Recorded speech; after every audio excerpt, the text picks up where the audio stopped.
I কিরে সংখ্যা I তোর মাথাটা ঠিক আছে তো আই আমাকে গ্রামে কি সব জানি হয়তো তো শুনতাছি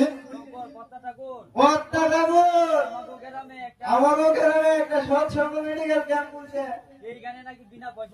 এইখানে নাকি বিনা পয়সাতে আজকাল আমার শরীরটা খুব ভালো যাচ্ছে না তাই ভাবতেছি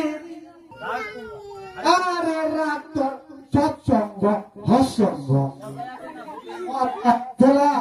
মুহূর্তের মুখে রাম রাম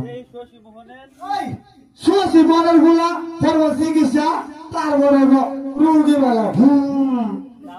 তাও আবার বিনা পয়সা না না শুধু চিকিৎসাই না সাথে ঔষধ ফ্রি এমনকি সেখানে ভিক্ষাদানের ব্যবস্থা রয়েছে ভিক্ষা কি বললি ভিক্ষা আমি হলাম আট গ্রামের বর্ণ শ্রেষ্ঠ ব্রাহ্মণ আমাকে বলে কিনা ভিক্ষা দিবে আমার কথায় শত শত ছেলেমেয়ের ভিক্ষা হয় আর আমাকে বলে কিনা ভিক্ষা দিবে